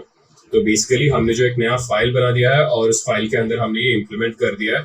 Just to check, यहाँ पे जो है मैं फोल्डर खोलता हूँ, डॉक्यूमेंट्स में जाता हूँ यहाँ पे, और यहाँ पे मैं देखता हूँ ABCD, राइट, जैसे आप देख रहे हो ABCD, और यहाँ पे जो आप टाइम स्टैम्प देख रहे हो 7:24 PM, और ये जो अभी अभी बनाया मैंने 7:23 PM। और लेट्स सी, तो हमने सक्सेसफुली ये जो है लाइन इसके अंदर प्रिंट कर दिया है, दिस इज स्पार्टा। तो अभी हमने प्रिंट कर दिया, हमने आउटपुट स्ट्रीम बेसिकली यूज किया। अगर हमें अभी लाइन को रीड भी करना है तो हमें इनपुट फाइल स्ट्रीम यूज करना पड़ेगा। तो इनपुट स्ट्रीम के लिए यहाँ पे जो है मैं स्ट्रिंग, एक नया स्ट्रिंग बनाऊंगा मैं यहाँ पे लिखूंगा स्ट्रिंग, और इस स्ट्रिंग का नाम मैं लेता हूँ माई टेक्स्ट। और क्योंकि मुझे फाइल को रीड करना है, मुझे IF स्ट्रीम यूज करना पड़ेगा। मैं यहाँ पे IF स्ट्रीम लिख देता हूँ, और मुझे ये इनपुट फाइल स्ट्रीम का एक ऑब्जेक्ट बनाना पड़ेगा। मैं इसका नाम लिख देता हूँ माई रीड फाइल। तो ये मैंने बना दिया है माई रीड फाइल, और ये रीड करेगा जो हमने अभी बनाया है, ये रीड करेगा abcd.txt फाइल में से। और ये कैसे रीड करेगा? Using a for loop. तो मुझे एक फॉर लूप यहाँ पे बनाना पड़ेगा, और एक मेथड है गेट लाइन, और मैं इस गेट लाइन मेथड से रीड करूंगा, और ये 2 पैरामीटर लेगा।